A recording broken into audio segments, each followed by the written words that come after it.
All right, Kelly Wilson, good to see you at home. I'm assuming at home. Oh, yes. Okay, This is my library. library. When I nailed you down for this conversation, we were in like a platform between escalators at a conference, and you were, I think, living in a camper for a while. I was. My wife and I have like a Mercedes Sprinter van, except it has hot and cold running water in the bathroom and all of those kinds of things. So we were on a 10-week adventure this summer in our van. Super fun. Yeah, people that have Sprinter vans get really like there's like a competition amongst the Sprinter van people. They totally deck them out and they get how mini can you get? How streamlined can you get? Is yours pretty Um, sweet you inside? know, I considered having one made for us, because there are people who do that. Yeah. But when I talked to a very trusted van upfitter, um, and I started to tell him, what my wife and I wanted to have in this van, he said there's a certain number of things that you add on where you're just better off to go buy from one of the manufacturers who builds those things. We have had, this is our fourth, one, two, three, four, our fourth motorhome.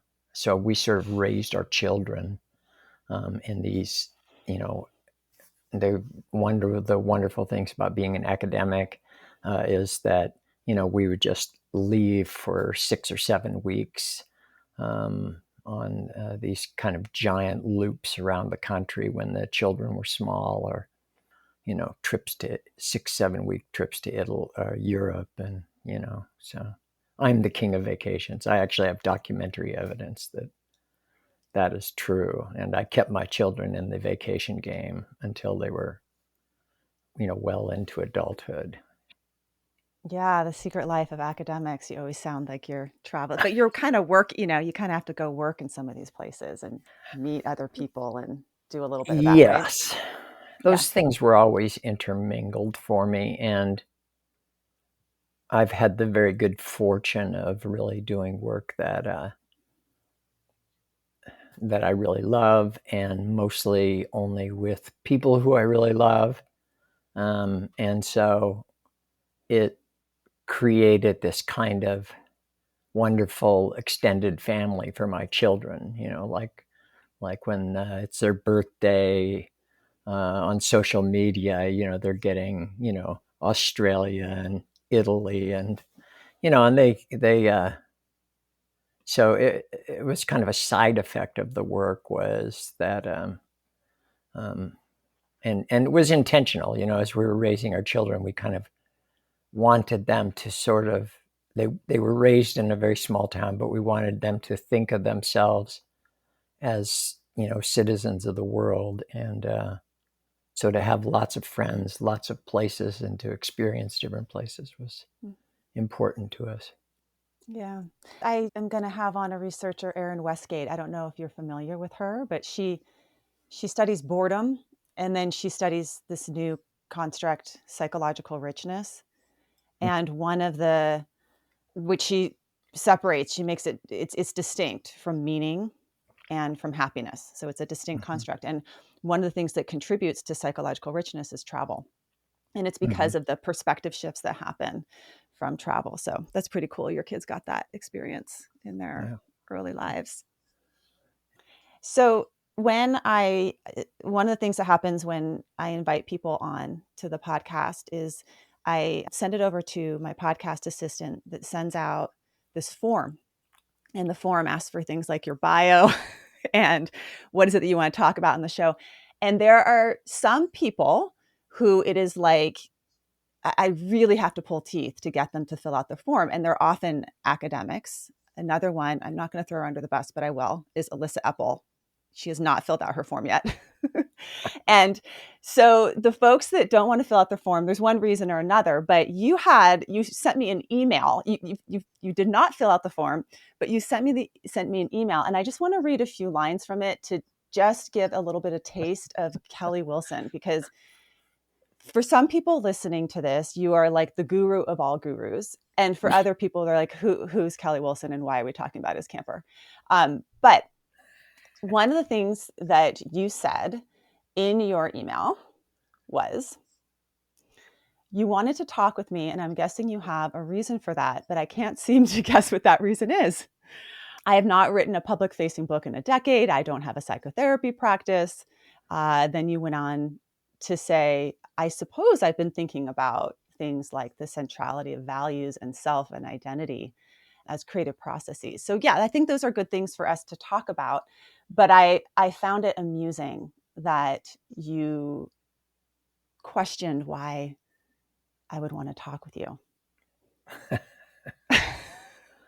As if you haven't changed the field of psychology in a dramatic and substantial way, which you have. And then also I can share a little bit about how you've changed my life. But I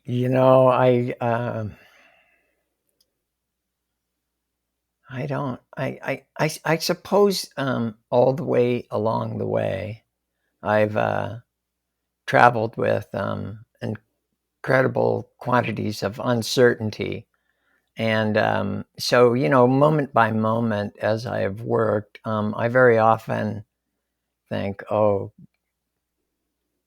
I'm uncertain about what it is that I have to contribute, and I decided really a long time ago that I would that was none of my business. Like that conversation I was having with myself about, am I good enough, smart enough? Do I have something to contribute? And I instead used as a metric the people like you who invited me to come and talk, and I just trusted. I trusted my audience, if you will, my students. Like I taught undergrad classes that were pretty wild and woolly and not usual in any regard, but always full. And, the students, sent things back to me, emails. Sometimes, I get emails from students that were my undergraduates, a decade and a half ago, and they're like, I went to take this class on abnormal psychology, and I learned about me. And thank you for that.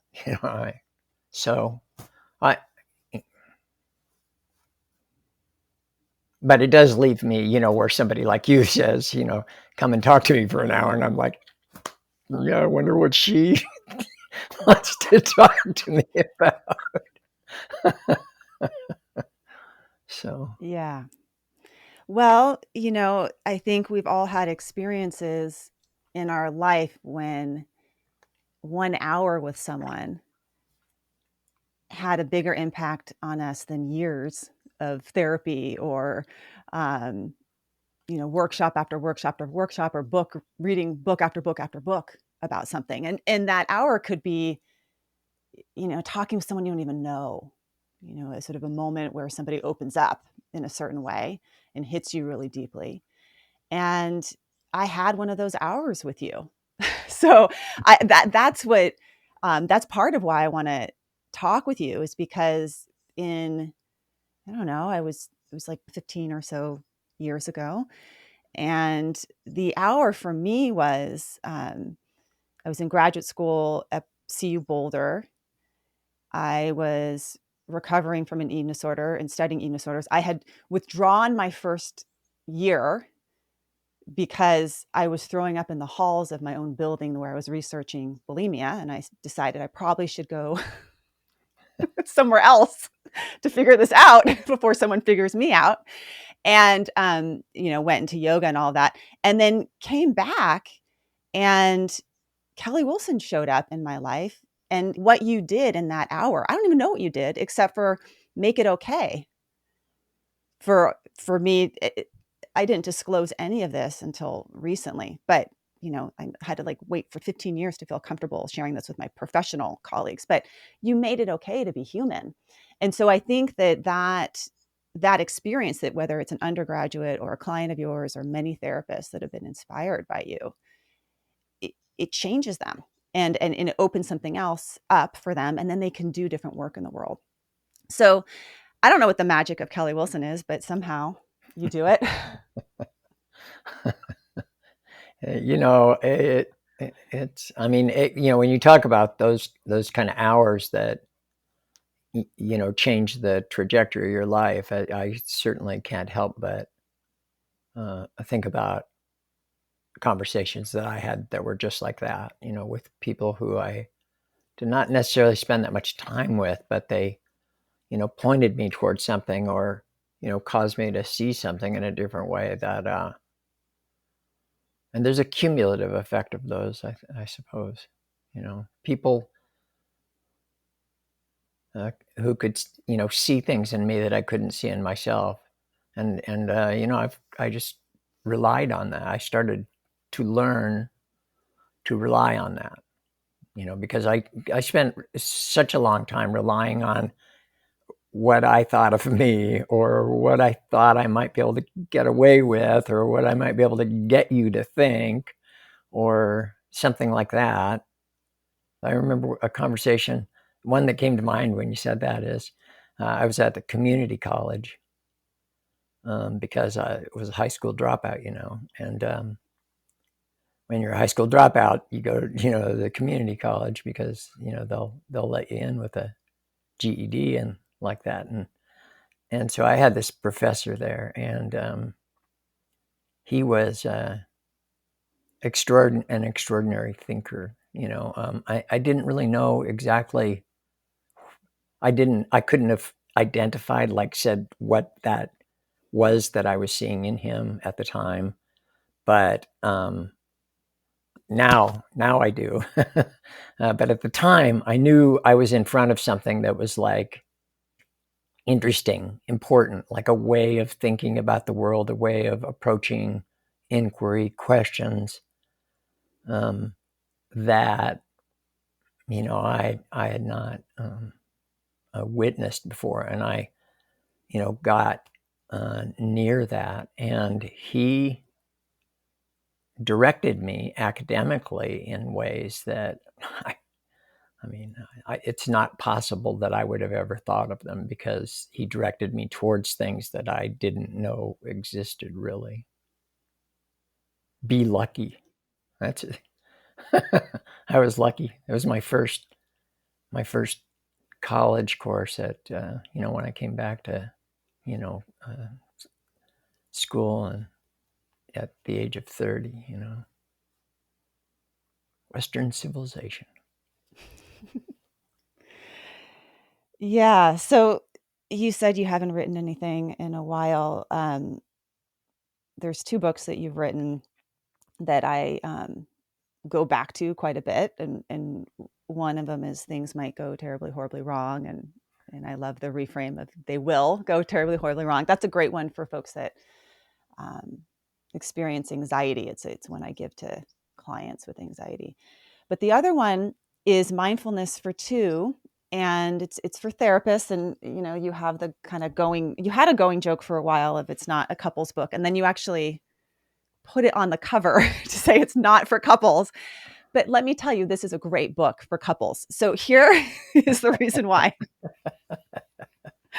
Because in part of the book, you go into the experiential avoidance strategies of therapists. Like when you start feeling like you're a failure as a therapist, like you're not doing a good job, all the things that you do to manage that. And some of the things that you list are exactly what the avoidance strategies are, exactly what we do in couples, right? So we do things like try to be big, or we try to be really small.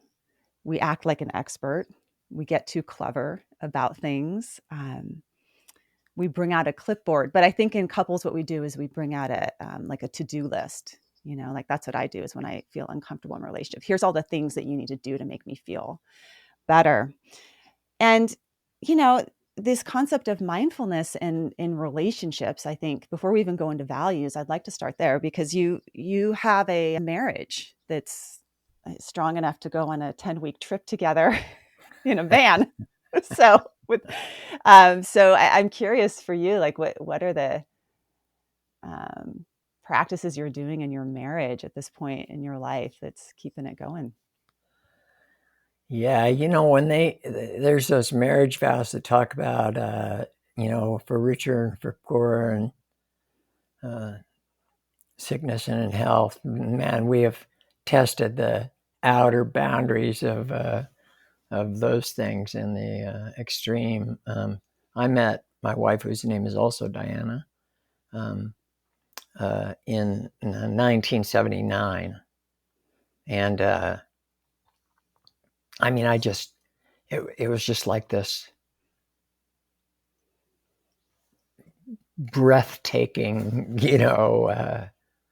like I mean, it was entirely sort of love at first sight, and just we drove around all night and watched the sunrise, and we've been together ever since. I mean, we so 40, coming up on 43 years, and I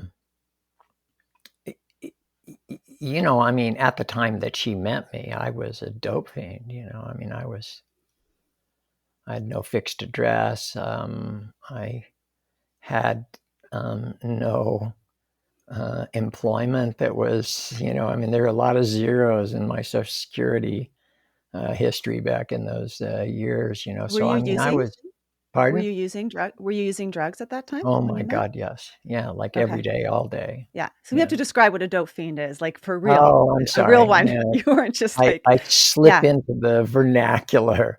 Um, I mean,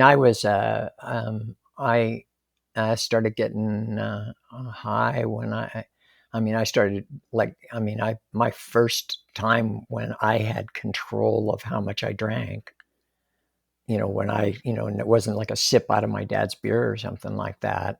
I, drank myself into a blackout. So at about age 13, and, that just that was like set the pattern for the next 17 years. When I had any say about how much, alcohol, and then later, um, you know, I mean, you name it. But, all into, IV drug use through the 1970s, heroin, pharmaceuticals, cocaine, amphetamines, many, overdoses, and I mean, I was frightening, but on a good day, I was a good party. I mean, wherever I was, there was going to be some really like good getting high to be done, and like that. And I think that, was attractive to my wife, who had, just graduated from high school, and you know, um, braces and like that. Um, but it wasn't very sustainable, and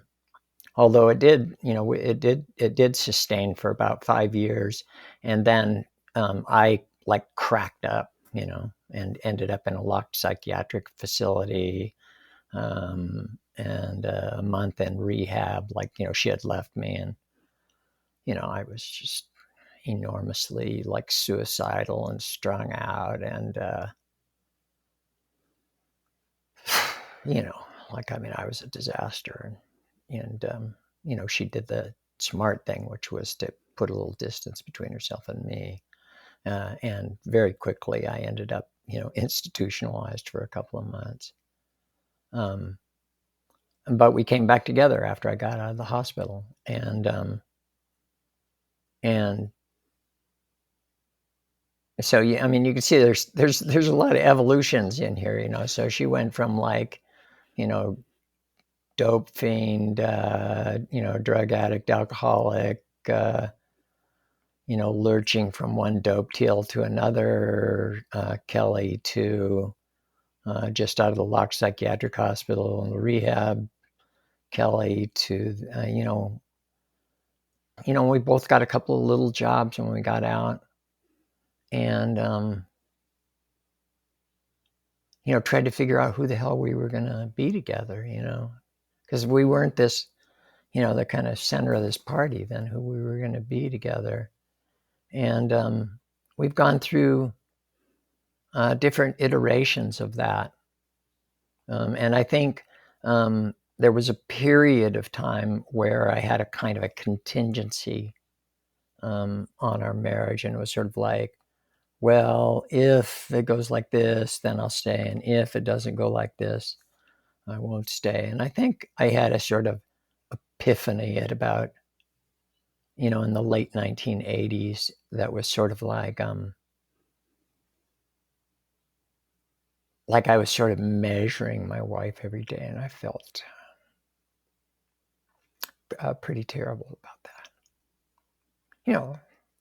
Kind of a worst nightmare, for someone's insecurities to sort of feel like they're, operating on a contingency, somebody with their hand on the back door all the time.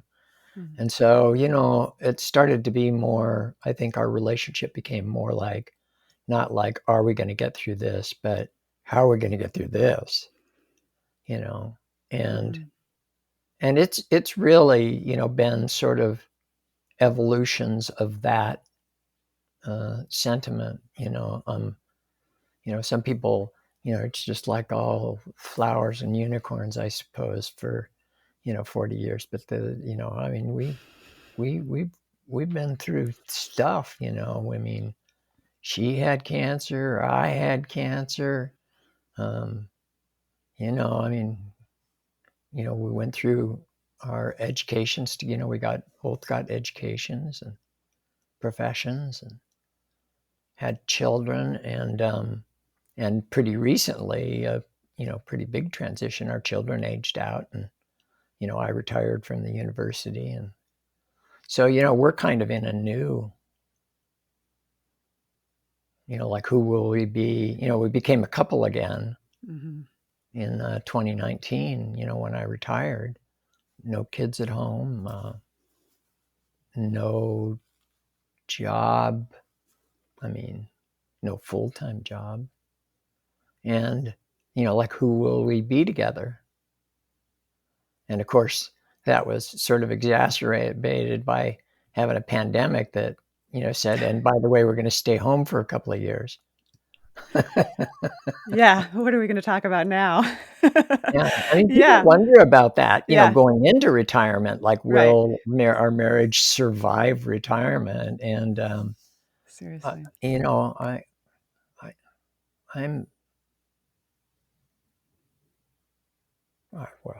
I can't imagine.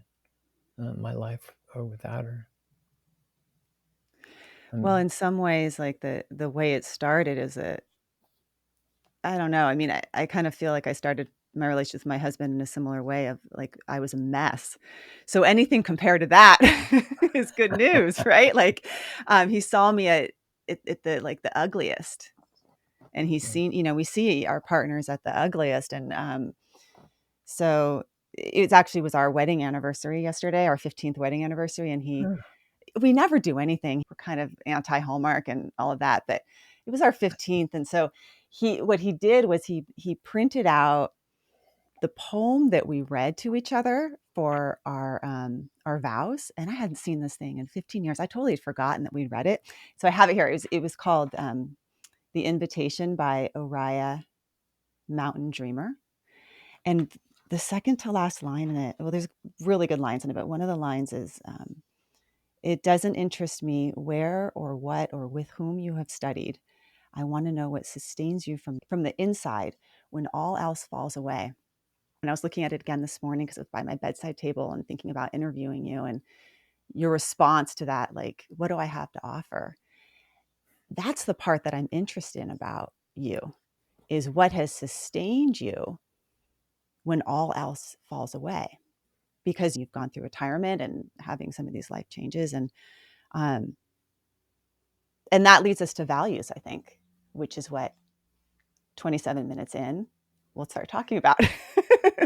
Values, like what sustains you, or what has sustained you when all else falls away. Yeah.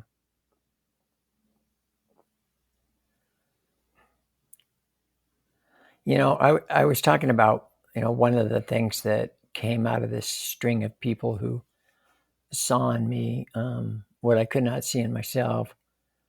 And I think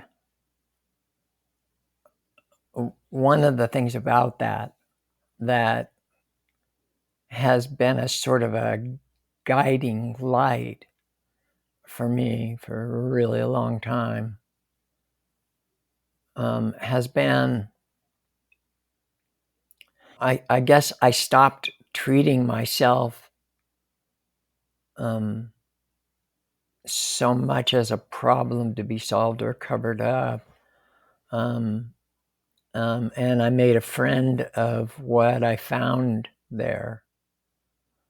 Even though what I found there does not look like the kind of stuff that most people, hope to find when they look. What I found was vulnerability and uncertainty, and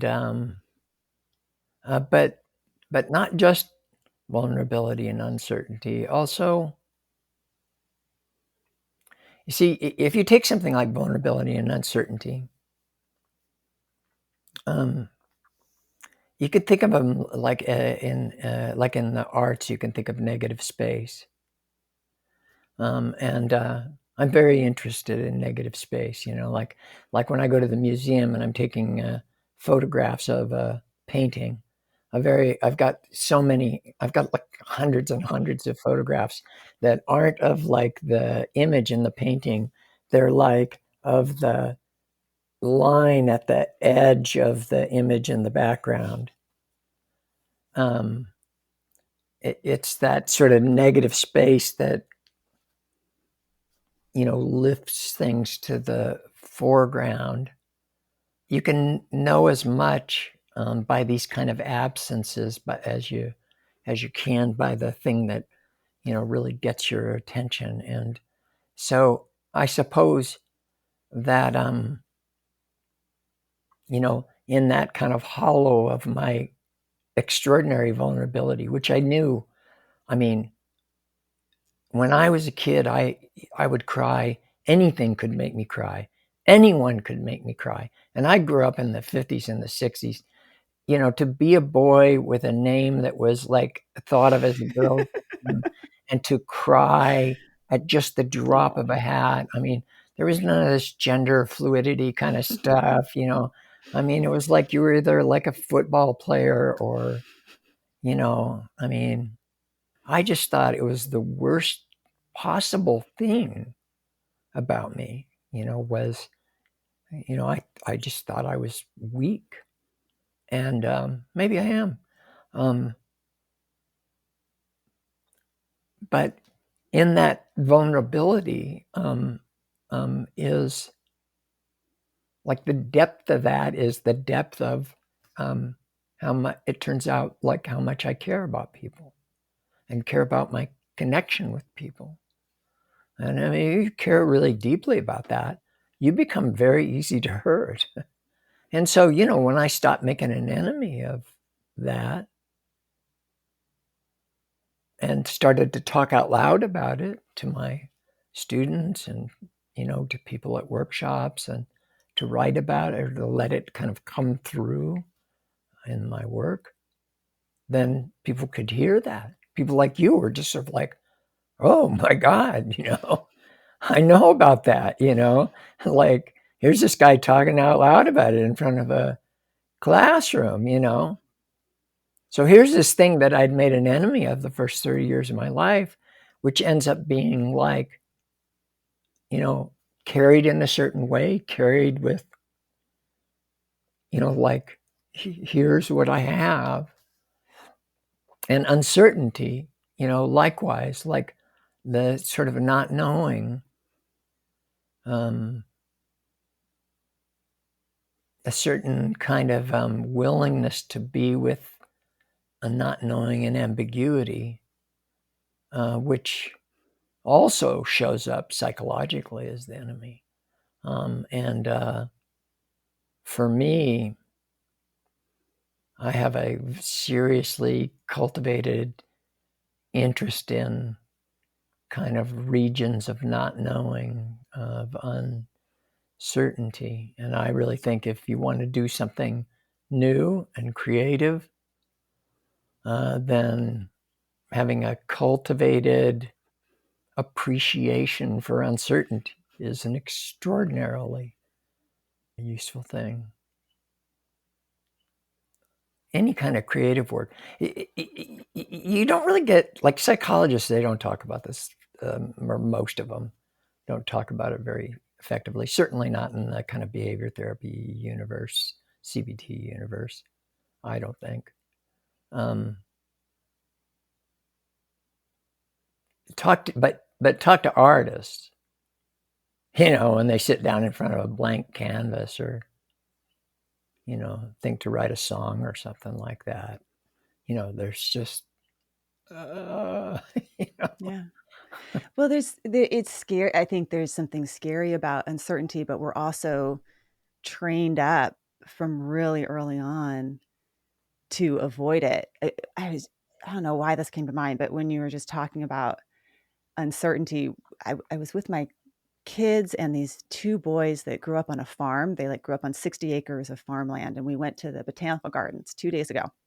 And the botanical gardens are all beautiful, but you got to stay on the path, right? So I'm bringing these farm boys and this group of boys to stay on the path, and of course the farm boys went off quickly off path, and one of the docents came up to them, and one of them was up on this big boulder exploring it and kind of hanging from the tree a little bit, and I could see her, oh, he's gonna break a limb or something. And she said to him, you got to stay on the path, you know why? And he said, why? And she said, because there's snakes. And he said, yeah. And then she said, have you ever seen a snake? And this is a farm boy. He's like, yeah, I've seen lots of snakes. And then he said to her, the snakes are more likely to be on the path because they like the flat areas. That's what I know about snakes, right? But our instinct is anything a little bit on the edge, whether it's creativity or outside of the lines or talking about this or doing that, scares people, and then or makes us uncomfortable. And so what we do is we scare ourselves or scare each other to get back. Mm-hmm. And you've kind of lived that way, obviously, in academia. You're not the traditional academic. No. You're and you've said a lot of things that and I'm sure, I don't know what happened behind the scenes, but I'm sure stuff happened behind the scenes for you. But yes, this is just the way. Moving into the realm of uncertainty and unpredictability is a skill set. It's the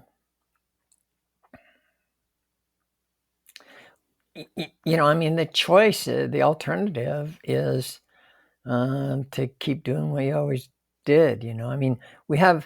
We all learn patterns. We learn them early on that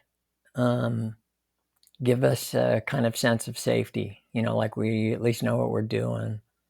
And, we do those things over and over and over again. And when we get under adversity, we do them harder. Mm-hmm. And usually people have kind of an A game and then they got a B game. So, I suppose my A game is a litigator, I can litigate like I can win an argument, Now afterwards I might wonder geez, do I like the prize? I've tried to let go of litigation with my wife, and that I think has been a net benefit to our marriage, because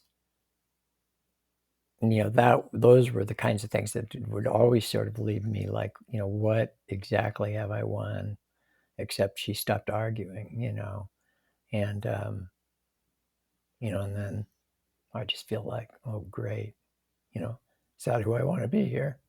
Mm-hmm. And then my B game is withdraw, sulk, close my door, pout. And, people learn, ways of managing the social environment. They do them over and over and over again. And to let go those patterns, to recognize where they're happening and what they produce, and to let go those patterns put you in the middle of, I don't know. I don't know how that goes after that. But, I've spent a career as a psychologist and training psychologists, and other mental health providers. People come to us, they want something more, something new. And that means that they're going to need to walk in the midst of uncertainty. And it would just seem wrong to me to, and it's not like I know how it's going to go for them if they make some big change. I wouldn't have predicted how my life went. I mean, the smart money was on the graveyard and prison, But, I was wrong about that. So I don't pretend to know for other people how things will go, but I've got good radar for kind of fruitful uncertainty, and a faith in sort of slowing down into those moments. One of the things that you said at some point in time that I think about a lot with clients, and I think about that with myself, is that you were more interested in possibility than you were interested in probability. Like that the probability might be quite low that you'll stop using heroin. It was actually quite low. It was quite low that I would recover from anorexia. I mean, we kind of had like the two deadliest diseases going between the two of us. And here we are, we're alive, and in marriages, the probability is pretty low that your marriage will last as long as it has. But what you're interested in is possibility. And I'd like to talk about that, like how you be in ambiguity, but also, sort of move into possibility. And then we have to talk about values and what that, like where that is in all of this. Yeah. Towards what? Yeah. I don't have I think it would be really lovely to have some book that says, here are all the good things and you should do all of these good things. And here are all the bad things and you should not do all those bad things. But I have never found a resource like that that suited me. And I know and respect and love some people who have more of that, although really, even if you have a pretty like a doctrine that you can follow, there's how will I follow that? It's complicated being a human being. And so what to do next? And so for me, I think of mattering, of valuing as, for whatever else it is, evolving, like the practicalities of living a valued life are an evolving thing for me. So really early on, that was a guiding light for me. Like when I was very first in recovery, I had a $4 an hour job. I went to my job at 6 o'clock in the morning, and my job was to get the guys up at this small group home for they were deinstitutionalizing some, adults, young, middle-aged adults who had spent their entire lives in large institutions for people with intellectual disabilities. So my job was I would go in, I'd get the guys up, get them, showered and dressed and food, so that they could then go to their it was kind of a work simulation environment, like a day program that they went to. And I had a little time before I would go. I would start working. I would just be there, and it would just be me sitting in the dark, So I'm out of rehab like a month, and I have no confidence at all that I'm actually going to stay in recovery because I have no history of staying in or, of quitting, except sort of partially this or that. Like, I quit shooting dope in 1979, but I didn't quit doing dope in 1979. So, like I didn't have a lot of faith in that. And so it was really small. It was just sort of like, I would sit in the dark, and I've got a book up on my shelf that has some of these little yellow Post-it pads, and I would kind of meditate on like, if just today I could like not break anything, if just today I could like not hurt anyone, if I could just do my job, that would be pretty great. And I would just sit, there in the dark, talking to, I don't know who I was talking to, but I didn't worry myself too much about that. Just sort of like, oh, God help me remember to not hurt anyone today.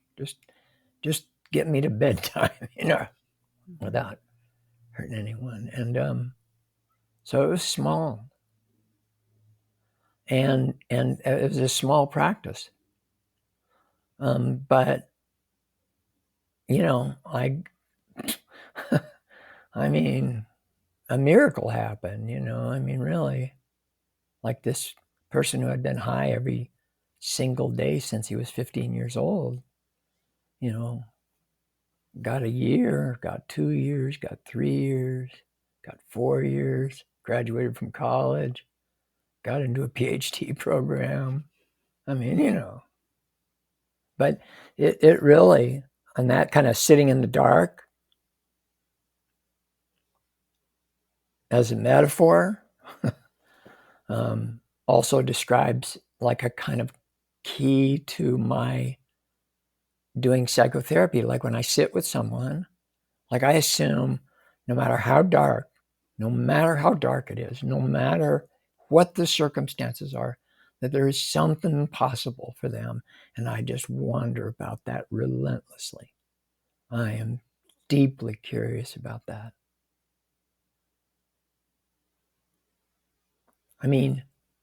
That practice that from, winter of 1985, that practice lives in me still today. It's aimed at different things, and I've learned to offer it to other people.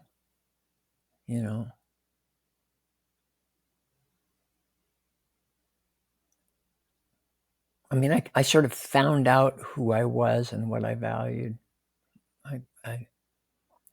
I can look back and I can say, well, of course, but it wasn't, of course, at the time. Being a father, I had a child back in 1975. So she was born into a horror show, with my first wife. She was born into a horror show.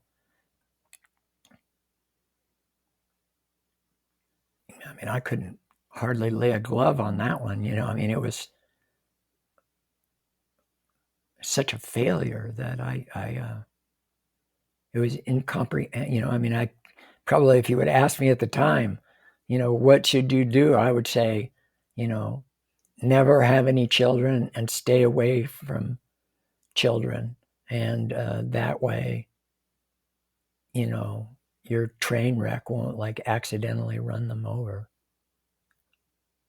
So, like being a parent, which is like a central value for me right now. Like my daughters are, you know, I mean,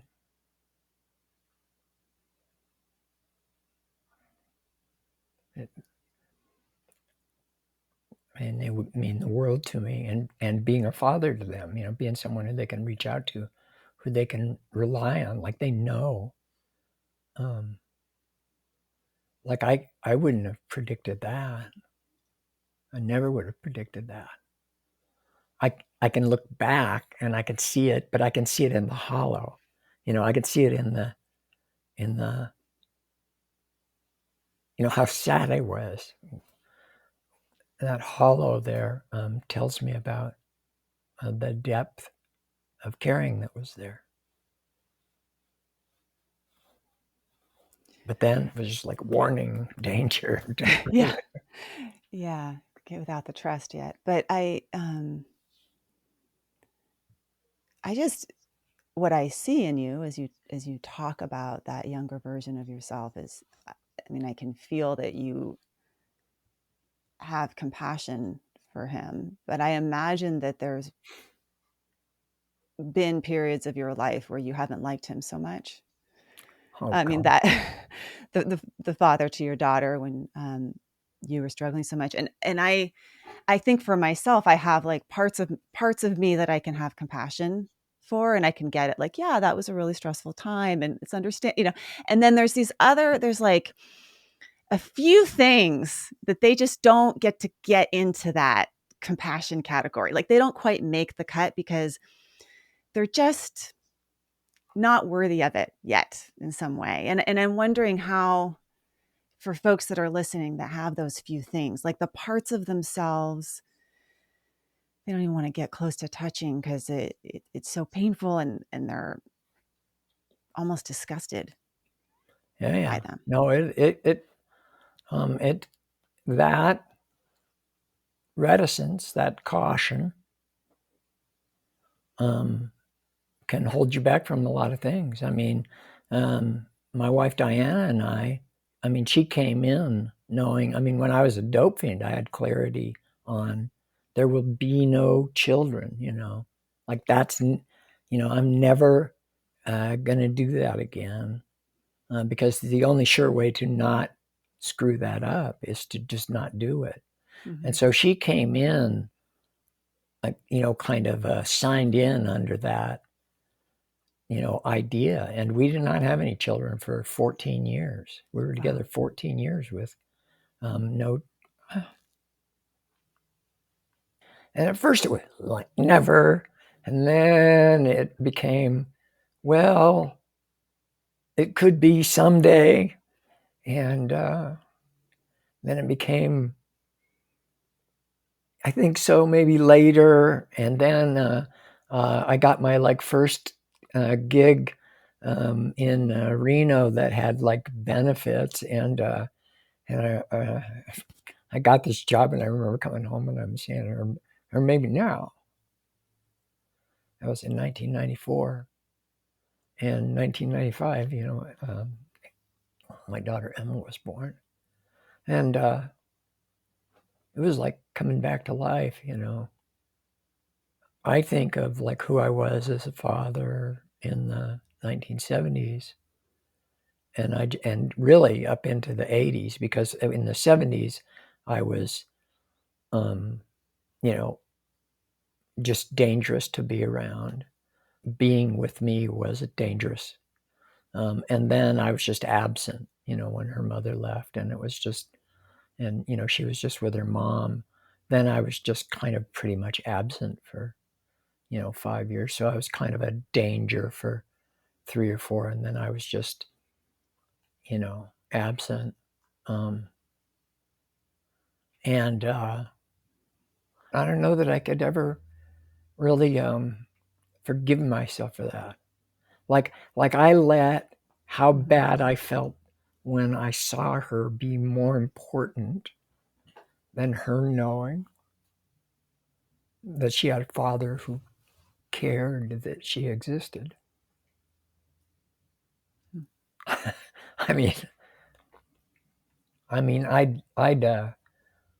I'd eat a broken Coke bottle before I'd do that. I would just, I can't fathom, that. Yes. And I've imagined that you sat with a lot of clients who have a similar but different story Yeah. and felt like, of course, forgive yourself. Like it's so Well, easy to feel yeah. that towards somebody when you know that they were in an addiction. It's just so much harder when it's you, I Well, think. and I mean, really, the resolution that came with that um, was was not the kind of shift that happened with that. Was not that I had this big revelation like, oh, Kelly, you can be forgiven. Hmm. It was really from my daughter when she got to be about 15 years old, and kind of became, I suppose, secure enough and curious about who her dad was. And, I had the really good fortune of having a daughter who does not think that deserving and love are, like those are just sort of orthogonal in her world. Like they just don't have anything to do with each other. And I think the thing that I discovered, or that she taught me, was that it wasn't up to me. Mm-hmm. Now,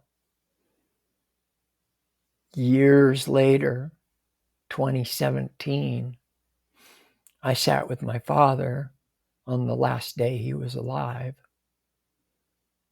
and he said to me, I can never forgive myself for what I did, to you and your mother, you boys and your mother. He left us when my brother Randy was like 5, 6. I was, 3, 2. And my little brother David was like in the oven. And and he said, I can never forgive myself. And and I said, it's not up to you. Mm-hmm. You're forgiven. Why? Because I'm a grown up and I can forgive people. My daughter taught me that. And I mean, I don't know that I don't like torture myself about the wrongs I did, to my daughter, the danger I put her in, the abandonment that I made her suffer. I mean, I don't spend, I'm not like up all night, suffering that. But when I look at it, oh man, I know I'm sorrowful, about that. But I mean, that doesn't seem wrong to me. Mm-hmm. I don't think I'm like tortured. I'm just, it is a painful,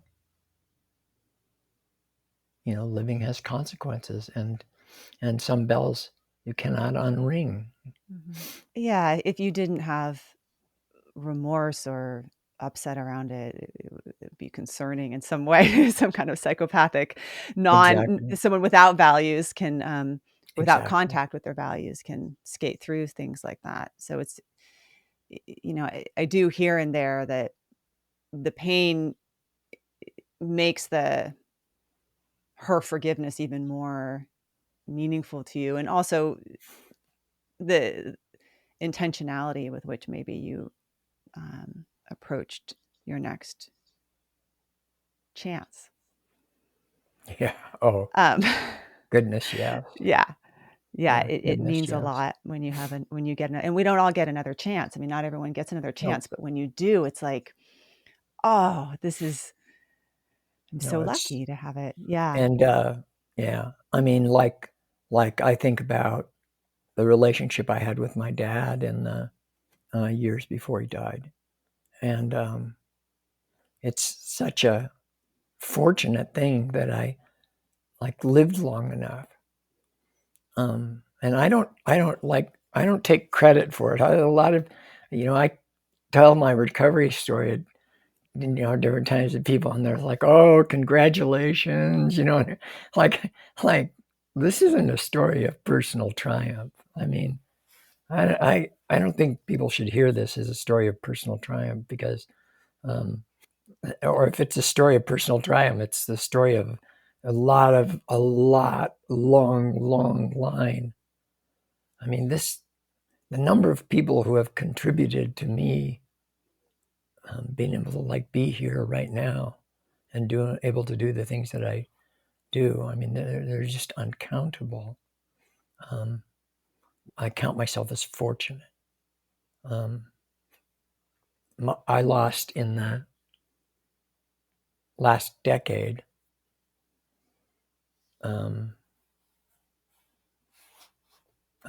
two of my brothers, and I had lost one in 1987 to suicide also. And none of my brothers lived long enough to forgive my dad. They didn't live long enough for that. Living seems to me to be a project of learning to carry and be carried. That's what I used to tell the kids in my lab and research group, And graduate students, they come to graduate school and they're much more prepared to carry than they are to be carried, They just don't know how to. Families are like that, you got to carry and be carried. And if you don't, it causes all kind of trouble, And brothers are like that, And so, my brother Dave carried me when I got into graduate school. He bought me my first computer. He was so proud of me, And so, I can forgive my dad for all of this. I can do that, because they weren't like bad people. They just got killed by their last mistake. See, I'm not better than my brothers, but enough bullets missed. My last mistake didn't kill me. It doesn't take anything away from the work that I did, but I don't. But I think, I wish my brothers, hadn't got killed by that last bullet, and that maybe. I think, I have to think if they got enough time, got to see enough things, had a chance, for their own children to see them and understand them as adults, that it would have changed them, that their better angels would have had a chance. I push off of that personal triumph story, I tell you. It just it's not, it just doesn't seem right. Yeah, it's such a good story. We all want to believe it, and it's helpful because it's like another avoidance strategy. It's another one of those sort of, I can hang my hat on that personal triumph. And yeah. It's easier to understand. Yeah. It's sort of like the parallel is in history and historiography, is that one of the things that history writing suffers from at times are what they call great man histories or great forces histories. Mm-hmm. And the problem with these histories is they sort of write out, the whole rest of the universe. And they sort of rewrite history to fit that narrative. And in that rewriting, there's a sort of violence that's done, people get just erased out of that world. And they give us a false impression of what progress looks like from the inside out. Mm-hmm. there's a historian who I'm mad for, and she is super unusual, let's say. Her name is Ada Palmer. And if you want to kind of dip into the wonderfulness of Ada Palmer, two recommendations would be if you Google like Ada Palmer on progress and read some of her essays that are available online on progress. And then also her wonderful science fiction book called To Like the Lightning. And Ada is a kind of a historian of ideas. So she's a Renaissance historian, and she reads primary sources and like that. And it turns out that history is messier, and the intentions that we attributed to the people who are kind of central figures in the creating of change did not necessarily have the intentions that we lay on them. And I know that seems a little bleak to people. It's because it's sort of like, well, what will we hold on to? They want some narrative line we could say, but there is one in there, I think, for me anyway, which is to be attentive and faithful to the needs of the day. Not to some story about the day, but, faithful and attentive to the needs of the day. That process has taken me here, that and all them bullets that missed, Yeah.